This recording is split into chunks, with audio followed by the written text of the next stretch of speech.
Bienvenue dans ce nouveau tutoriel où on va montrer comment ajouter vos apprenants dans une liste MailerLite. Pour ça, on va utiliser Zapier et Integromat. Je vais vous montrer dans cette première vidéo comment le faire avec Zapier et ensuite dans une deuxième vidéo comment le faire avec Integromat. Pour rappel, Zapier et Integromat sont des outils qui permettent de connecter deux applications ensemble. Notamment là, ce qu'on va faire, c'est connecter Teacheasy d'un côté et MailerLite de l'autre. Donc, vous avez Zapier qui permet de le faire avec des tarifs. Donc, vous avez une offre gratuite qui vous permet de faire 5 zaps et une vérification toutes les 15 minutes. C'est-à-dire que toutes les 15 minutes, il va aller vérifier s'il y a de nouveaux apprenants sur Teacheasy, par exemple, ce genre de choses. Et ensuite, vous avez toute une gamme de prix. Integromat permet de faire exactement la même chose, c'est-à-dire connecter une application à une autre, donc Teacheasy et MailerLite par exemple.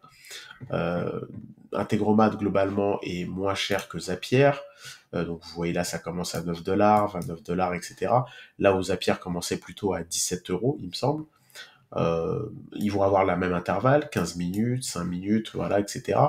Et des limitations qui sont différentes. Les deux permettent de faire à peu près les mêmes choses. Ce qui va différencier, c'est le tarif et bien évidemment les applications disponibles. Bon, Teacheasy est disponible sur les deux et MailerLite est disponible sur les deux. Et on va voir comment utiliser tout ça.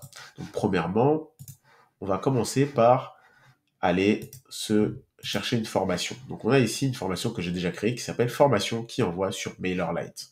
Si j'ouvre cette formation sur la page visiteur, le but est que tous ceux qui s'inscrivent à la formation se retrouvent sur une liste MailerLite que je vais créer. Donc sur un groupe MailerLite pour être précis. Donc voici mon compte MailerLite.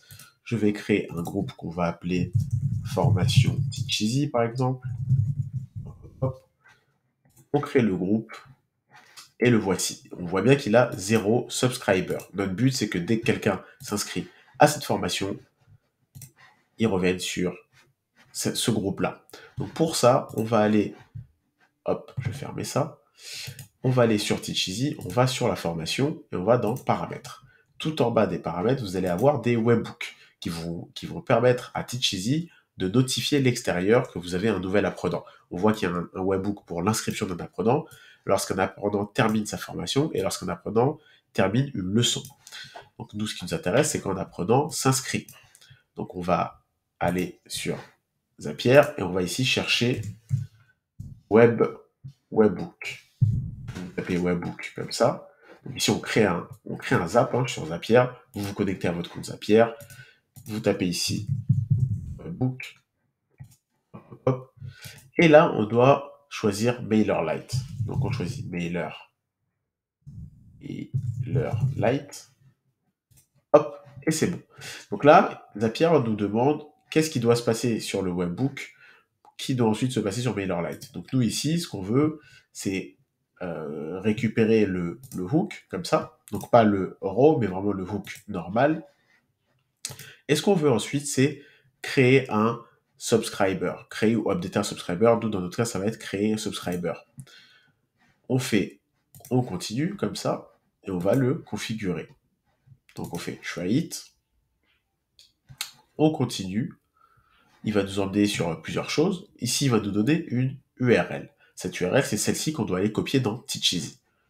On prend cette URL, on va dans Teacheasy, on la colle. On n'oublie pas de sauvegarder. Ensuite, on retourne sur Zapier. Ici, il nous demande quelle clé on veut. Et pour pouvoir voir les clés que Teacheasy envoie, il faut tester le webbook. Donc on va cliquer sur tester le webbook. OK, les données auront été renvoyées à Zapier. Ici, si on fait refresh et qu'on fait ensuite continuer, hop, tester. Voilà, on voit ici dans le test toutes les données envoyées par Teacheasy. Donc, Teacheasy envoie une clé email apprenant, prénom apprenant, nom apprenant et tout un tas de choses qui nous vont bien. Donc, nous, ce qu'on veut, c'est faire continuer.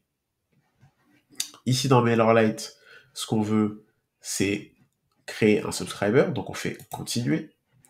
Il nous demande de se connecter à notre compte MailerLite. Donc, on va faire se connecter.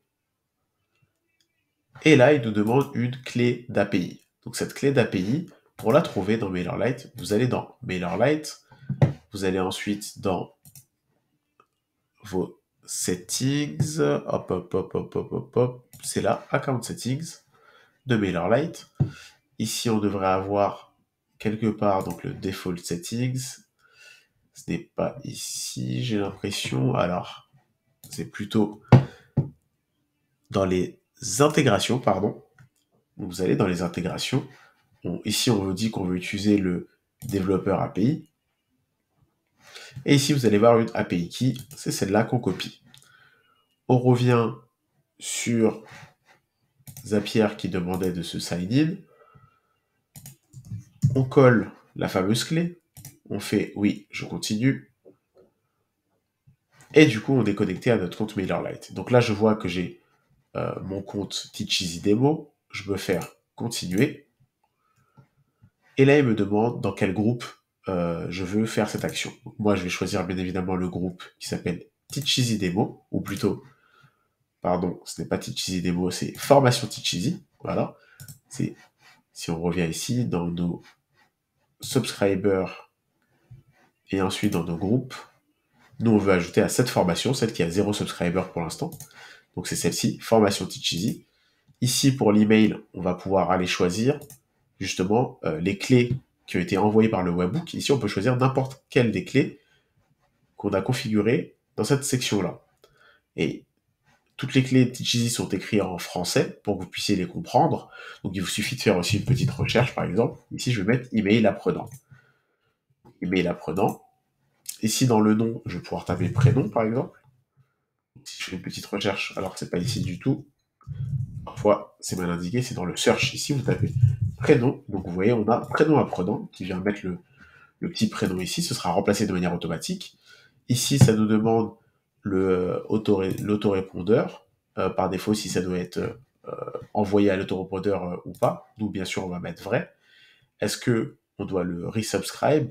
Donc là, il explique un peu ce qu'on veut. Il dit, est-ce qu'on ajoute est-ce que si cet email a été enlevé de votre liste, on doit le remettre dans la liste? Nous, ici, on va mettre oui.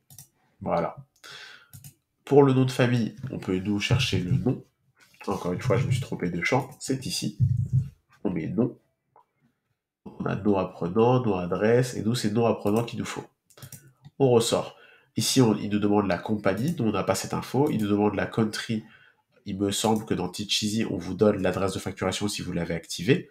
Ici, nous, on ne l'a pas activé sur cette formation. Donc, si on tape adresse de facturation, on peut quand même la cocher, mais vu qu'on ne l'a pas activé, l'adresse ne sera pas remplie. Mais je peux mettre l'adresse de facturation, je peux mettre le pays de facturation. Pays, adresse de facturation ici. Hop, je choisis ça. La ville, donc là, on peut taper ville. Je me suis encore trompé de champ. C'est pas très intuitif. Ville, adresse de facturation. Numéro de téléphone, vous ne l'avez pas. L'État, on l'a, si on fait une petite recherche ici, qu'on tape région, ou État peut-être. On a le code postal et État, adresse de facturation, voilà. Et code postal ici, donc vous tapez code postal et on a code postal de facturation. Et là, je peux faire du coup, hop, continuer. Une fois que ça c'est fait, donc il nous redit, on a le webbook qui va envoyer des données vers MailerLite. Il nous dit qu'avec les données tests qu'on a envoyées tout à l'heure, là, le subscribe group, c'est formation Teach Easy. C'est ce qu'on a ici. On a l'email test qui est envoyé, prénom apprenant, true, ça c'était les options qu'on avait cochées. On a le nom apprenant, on a la compagnie qui n'est pas remplie, on a le pays, adresse de facturation, voilà, on a la ville, le téléphone qui n'est pas rempli, l'état, le code postal. Donc là, il nous dit que ces deux champs-là sont vides. Et c'est normal, nous, on n'a pas ces champs-là qui sont envoyés via Teach Easy. On fait tester et continuer. Donc voilà, il nous explique un peu, hop, il nous explique un peu ce qui s'est passé chez MailerLite. Il nous dit que tout s'est bien passé, ça a été ajouté à MailerLite. Et pour voir ça, si ici on recharge la page,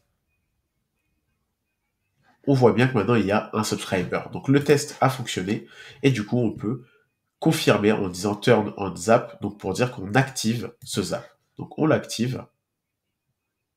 Ah, il dit qu'il y a eu un problème. parce que l'adresse email de ce Zap a été envoyée à demo@teacheasy et il faut qu'on valide notre adresse. Donc je vais la valider et je reviens tout de suite. Ok, il fallait juste que j'active dans mes mails mon compte Zapier, parce que c'était un tout nouveau compte Zapier que j'ai créé spécialement pour cette vidéo. Maintenant qu'il est activé, si je reclique sur Turn on Zap, tout devrait fonctionner. Donc là, il me demande de me connecter, donc je vais me connecter.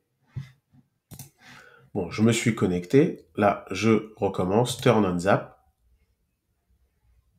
Et c'est bon, le Zap a été créé. Comme vous voyez, ils disent bien le Zap est actif. Je peux le partager, etc. Moi, je vais fermer tout ça et je vais revenir à ma page d'accueil. Donc si là je viens sur mon dashboard, vous voyez que j'ai un Zap qui est actif ici, qui dit créer un subscriber dans MailerLite quand il y a un webhook qui est activé. Pourquoi c'est un webhook? C'est parce qu'il n'y a pas d'application Teacheasy pour récupérer les données. Les données doivent être récupérées via les webhooks Teacheasy que vous avez paramétrés de manière hyper simple ici. Donc maintenant, à chaque fois qu'il y aura une inscription ici, à chaque fois qu'on aura une inscription d'apprenant ici sur Teacheasy, l'apprenant sera envoyé dans la liste formation Teacheasy. Vérifions ça rapidement. Je vais sur la page visiteur, je fais accéder gratuitement.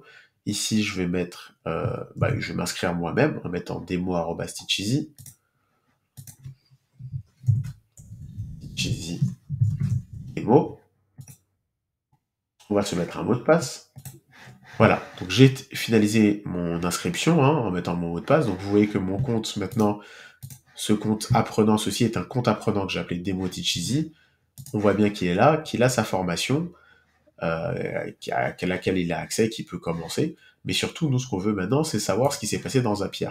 Si ici, on recharge la page Zapier et que vous allez dans... Normalement, on peut voir son historique, ici.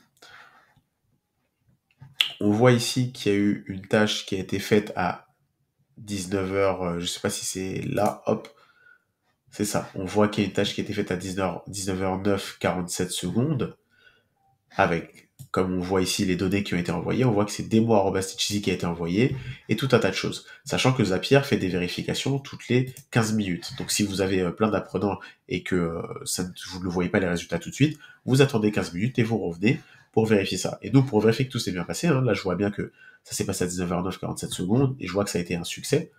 Il suffit que je vérifie en rechargeant la page MailerLite, et je vois que j'ai un deuxième subscriber.